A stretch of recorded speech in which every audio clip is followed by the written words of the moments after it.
Hello hello, good morning, सुप्रभात, जय जनेन्द्र, नमस्कार, प्रणाम, सत श्री अकाल, आदाब, वड़क्कम। मैं हूँ जागृति और आप सभी का बहुत बहुत स्वागत है। दोस्तों, सुबह का समय वो होता है जब हम अपने आप को पूरे दिन के लिए तैयार करते हैं और कहा भी जाता है कि दिन की शुरुआत जैसी होती है पूरा दिन बिल्कुल वैसे ही गुजरता है। तो चलिए अपने आज के इस दिन की शुरुआत करते हैं एक छोटे से सुविचार के साथ और अपने आज के इस दिन को बेहतरीन बनाते हैं।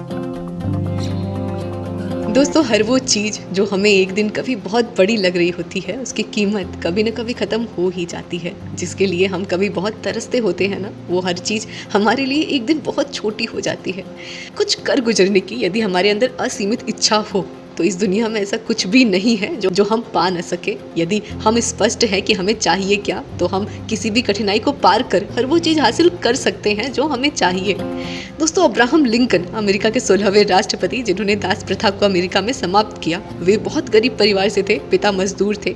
अब्राहम लिंकन छोटे से थे, स्कूल जाते थे, स्कूल से वापस आकर अपने पिता के साथ मजदूरी करने लग जाते थे। पढ़ने का उन्हें बहुत शौक था, लेकिन उनके पिता कभी नहीं चाहते थे कि वे पढ़ाई करें। 9 साल के थे जब उनकी माँ का निधन हो गया और फिर उन्होंने अपनी पढ़ाई छोड़कर एक दुकान में काम करना शुरू कर दिया, लेकिन अपने पढ़ाई के शौक को कभी मरने नहीं दिया।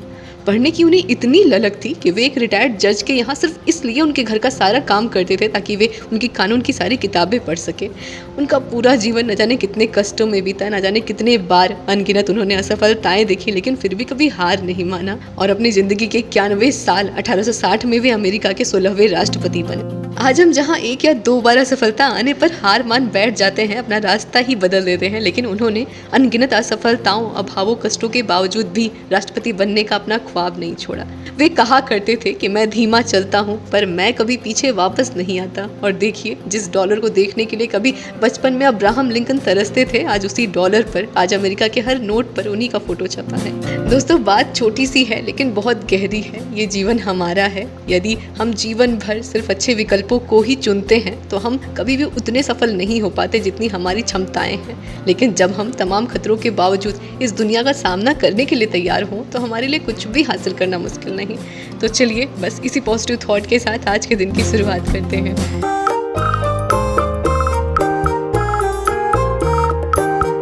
तो सुबह सुबह का हो रहा है समय और हर दिन एक नई शुरुआत है, नया अवसर है। इतना कुछ हमें सीखना होता है हर रोज़ कि हमारे पास एक भी मिनट नहीं है बर्बाद करने के लिए।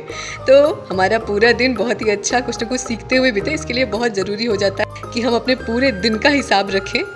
कितनी मनोरंजक बात है ना कि हम अपने हर छोटी से बड़ी चीज़ का हिसाब रखते हैं, लेकिन अपने समय का हिसाब रखते ही नहीं, और जब समय हाथ से निकल जाता है तब पछतावा होता है। फिलहाल सुबह सुबह का हो रहा है समय और हो चुकी है हमारे सुबह की शुरुआत अपने पूरे दिन की समय सारणी बनाने के साथ। कैसा है हमारा पूरा परिवार? बड़ों को प्रणाम, सादर चढ़ स्पर्श, छोटों को ढेर सारा प्यार। आप सभी का बहुत बहुत स्वागत है आज के इस नए सफ़र में। आपकी जागृति प्रस्तुत है आज फिर और एक नए सफ़र के साथ। आशा करती हूँ, ईश्वर से प्रार्थना करती हूँ कि हमारा पूरा परिवार काफ़ी स्वस्थ है, काफ़ी अच्छा है और अपना खूब सारा ख्याल रख रहा है। और ये क्या, और समय सारणी हम बना ही रहे थे कि तब से आगे कमरे में पापा, और पापा ने हमारे रूम में बहुत सारे कोट्स, मोटिवेशनल कोट्स लिख करके हमने ना चिपकाया हुआ है।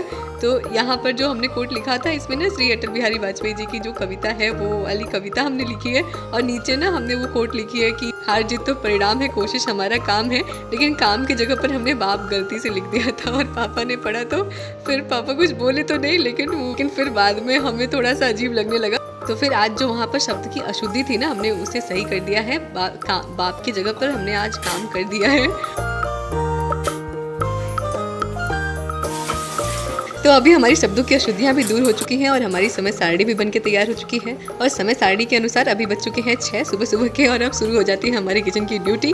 और अभी से लेकर के कम से कम 10 बजे और ज़्यादा 11 बजे तक हमारी पूरी ड्यूटी रहने वाली है किचन में। और सुबह की हमारी शुरुआत हो जाती है किचन की हमारी छोटी बहन के लंच बॉक्स की तैयारी के साथ। हमारी छोटी बहन आदू को जाना होता है 7 बजे कॉलेज के लिए, तो 7 बजे तक नाश्ता और लंच बॉक्स तैयार करने की ड्यूटी हमारी शुरू हो चुकी है। आज सुबह सुबह आदू का लंच बॉक्स तैयार करते समय और भुजिया खासतौर से छौंकते समय अपने बचपन का वो समय याद आ गया जब हम लोग 7-8 साल के थे, फर्स्ट क्लास में पढ़ा करते थे। सुबह सुबह हमारे स्कूल हुआ करते थे। हमारी मम्मी का तबीयत अक्सर करके ख़राब रहता था और मम्मी से इतना सुबह सुबह हो नहीं पाता था। मम्मी का ना जब तबीयत अच्छा नहीं रहता था अक्सर करके, तो मम्मी पराठा अचार दे दिया करती थी, पूड़ी अचार या फिर चीनी के पराठे बना दिया करती थी और हम लोग वही लेकर के जाया करते थे लंच बॉक्स में। लेकिन कभी कभी जब जल्दी जिस दिन हो जाया करता था उस दिन मम्मी हम लोगों के लिए ना भुजिया छौंक दिया करती थी और यकीन मानिए उस दिन ना लंच का इतना इंतजार रहता था बेसब्री से।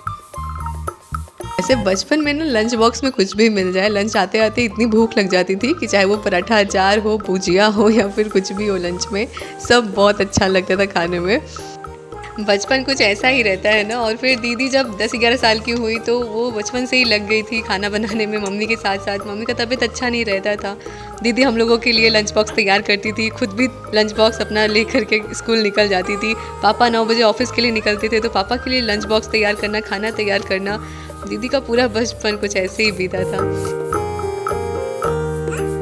फिलहाल ज़्यादा भावुक नहीं होते हैं और रोते गाते नहीं हैं और फटाफट से अभी आदू के लिए लंच बॉक्स बना के तैयार करते हैं। तो आज बचपन की याद आ रही थी, इसीलिए आज हमने पराठे और भुजिया बना दिए आदू के लिए लंच बॉक्स के लिए। भुजिया आलू की हमारी हो चुकी है और यहाँ पर अभी हम निकाल रहे हैं पापा के लिए नाश्ता और गर्मा गर्म पराठे भी हमारे सीख रहे हैं फटाफट से।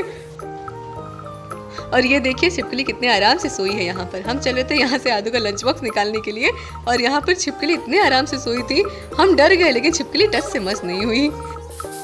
कैसे भी करके हमने लंच बॉक्स को बाहर अभी निकाल लिया है और सब्जी हमने डाल दिया था और यहाँ पर पराठे पैक कर रहे हैं। और लंच बॉक्स पैक करते समय आदू की इतनी आनाकानी रहती है, वो हम लंच बॉक्स पैक करते रहते हैं और शुरू रहती है कि इतने ही पराठे देना, इतने।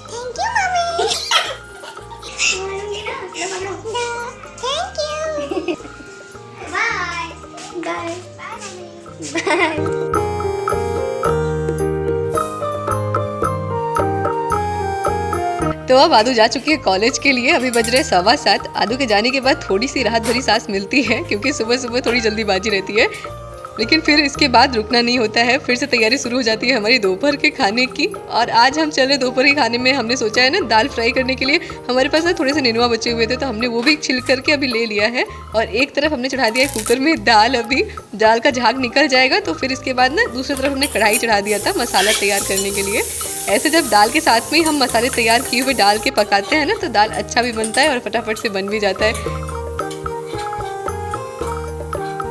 थोड़ी सी भुजिया हमारी आलू की बची हुई थी तो भुजिया हमने निकाल दिया है और कढ़ाई में फिर हमने तेल डाल करके राई, जीरा, तेजपत्ते, करी पत्ते का तड़का लगा दिया है। प्याज, टमाटर, लहसुन, अदरक, मिर्चा और थोड़े मसाले, गरम मसाले, धनिया पाउडर सब डाल करके हमने ढक दिया थोड़ा पकने के लिए मसाला।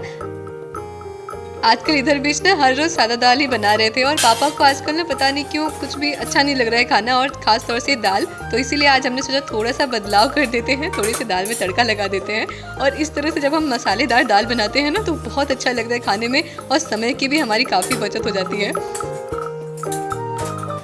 हमारे आज के समय सारणी के अनुसार हमें कम से कम 10 बजे तक और ज़्यादा से ज़्यादा 11 बजे तक अपने सारे कामों को ख़त्म करना है और इसी समय सीमा के अंदर हमारा नहाना भी है, कपड़ा धोना भी है, किचन के भी सारे काम करने हैं और साफ़ सफाई वाले भी सारे काम करने हैं।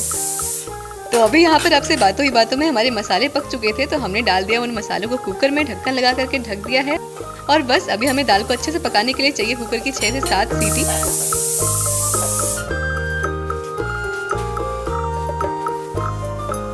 तो दाल दे रही है हमारी सीटी, कढ़ाई खाली हो चुकी थी तो हमने कढ़ाई में छौंक दिया अपने नेनुए की सब्जी, पंचफोरन, मिर्चा और प्याज का तड़का लगा करके। आप सभी लोग पूछ रहे थे पंचफोरन मसाले का कहाँ कहाँ इस्तेमाल करना होता है, तो अक्सर करके ना हरी सब्जियों में पंचफोरन मसाले का इस्तेमाल करते हैं और लाल मिर्ची के साथ, खास तौर से लाल मिर्ची के साथ ना पंचफोरन मसाले का तड़का बहुत अच्छा लगता है। वैसे पंचफोरन मसाला बहुत फ़ायदेमंद भी होता है और हम चाहे तो हर सब्जी में पंचफोरन मसाले का इस्तेमाल कर सकते हैं, लेकिन बहुत से लोगों को पसंद नहीं आता है पंचफोरन का तड़का। तो तड़का हमें जीरे का पसंद है या पंचफोरन का और किस किस सब्जी में पसंद है ये बिल्कुल हमारे ऊपर ही निर्भर करता है। अधिकांशतः हरी सब्जियों में और कुछ ना मसालेदार सब्जियों में भी पंचफोरन मसाले का इस्तेमाल होता है और बहुत सुंदर सुंदर सा टेस्ट आता है सब्जी का भी।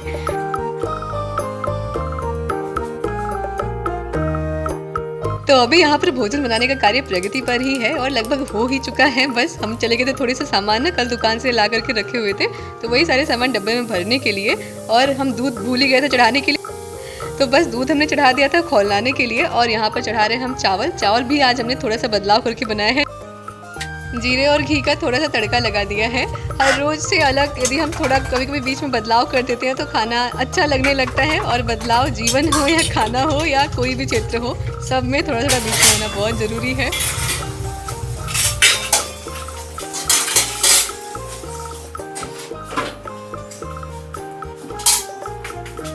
और ये है हमारे खेत के चने जो कि विमला काकी बना के गई थी, तो बस नीचे रखा हुआ था, वही अभी छत पर ला करके परात में पलट दिए हैं।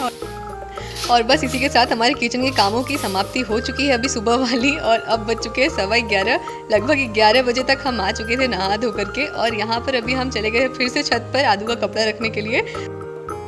आदू का भी समय हो चुका है लगभग अब कॉलेज से घर आने का। और ये देखिए छत पर इतनी तेज़ धूप हो चुकी है ना कि अब बिल्कुल भी छत पर रहने का मन नहीं करता है, इतनी तेज़ धूप हो जाती है दोपहर में।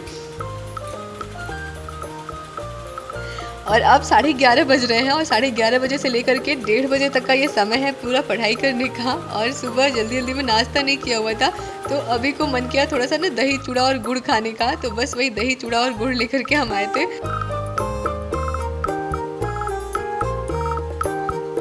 कितना भी जल्दी जल्दी करें लेकिन मैक्सिमम टाइम हर रोज़ 11 बज ही जाता है सारे कामों को ख़त्म करके वापस पढ़ाई में लगने में। लेकिन जब सुबह सुबह की शुरुआत पढ़ाई के साथ एक बार हो जाती है ना, थोड़ा जब सुबह उठ करके 1-1.5 घंटे पढ़ना हो जाता है तो थोड़ा सा अंदर से संतुष्टि रहता है कि हाँ सुबह थोड़ा पढ़ाई किया, वरना फिर बहुत घबराहट होने लगती है। और अभी 1:30 बजे तक का ये समय है पढ़ाई का, 1:30 से लेकर के 2:30 बजे का समय है खाना खाने का और थोड़ा सा आराम करने का। और फिर इसके बाद समय शुरू हो जाता है पढ़ाई करने का।